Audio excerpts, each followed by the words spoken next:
my head, yeah. Memories follow me left and right. I can feel over here, I can feel over here. You take up every corner of my mind.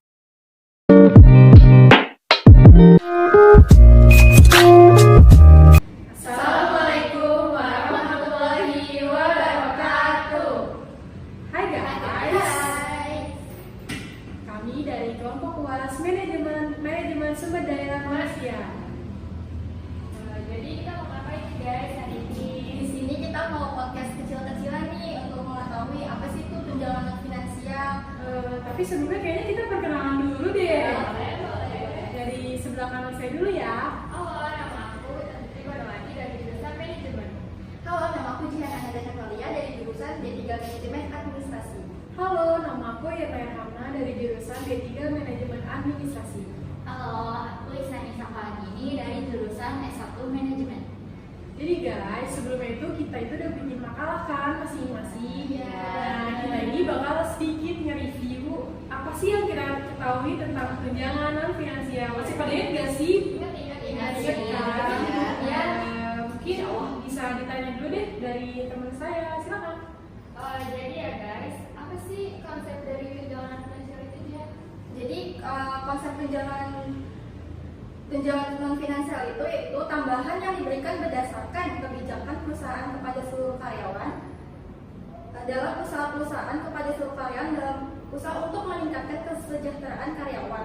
Yang dimaksud dengan kompensasi non finansial adalah segala sesuatu kompensasi yang diterima oleh karyawan bukan bentuk uang atau materi, melainkan fasilitas-fasilitas yang menunjang pekerjaan karyawan sehingga karyawannya merasa nyaman saat bekerja. Seorang karyawan bukan hanya membutuhkan materi untuk memenuhi kebutuhan hidupnya, melainkan juga kenyamanan untuk menghindari terjadinya stres kerja karena beban pekerjaannya.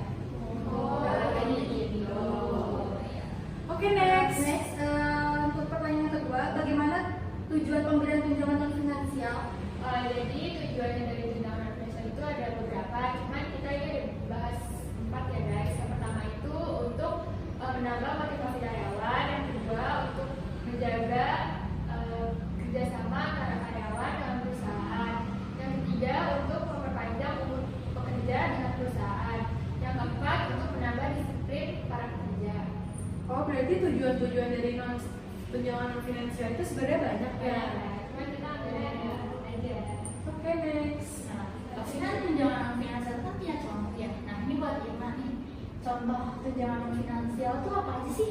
Oke guys, jadi contoh-contoh dari tunjangan non finansial itu sebenarnya banyak. Cuman dari aku akan jelasin ada budaya kerja yang disiplin dan baik, terus juga ada program pelatihan, terus juga ada pengembangan karir bagi para karyawannya, serta jenjang karir yang bagus, terus juga ada lingkungan kerja yang nyaman. Karena kalau misalnya lingkungan kerja yang nyaman, pasti karyawannya bekerja juga akan baik dan juga nyaman.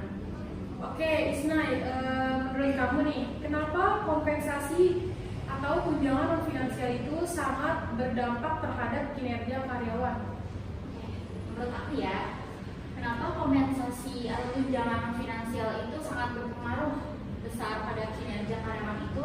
Karena semakin baik pemberian kompensasi pada karyawan itu dapat meningkatkan kinerja pada karyawan. Kompensasi itu juga salah satu motivasi agar mereka menjadi lebih semangat untuk bekerja, dan dengan adanya kompensasi ini itu karyawan akan lebih merasa dihargai atas apa yang mereka lakukan terhadap perusahaan.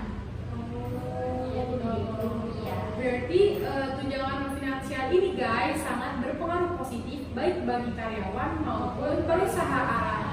Karena semakin baik atau semakin banyak tunjangan yang diberikan oleh perusahaan terhadap karyawan, maka karyawan pun tidak akan segan-segan untuk memberikan pekerjaan atau mengerjakan pekerjaannya yang terbaik untuk perusahaan mencapai tujuan bersama.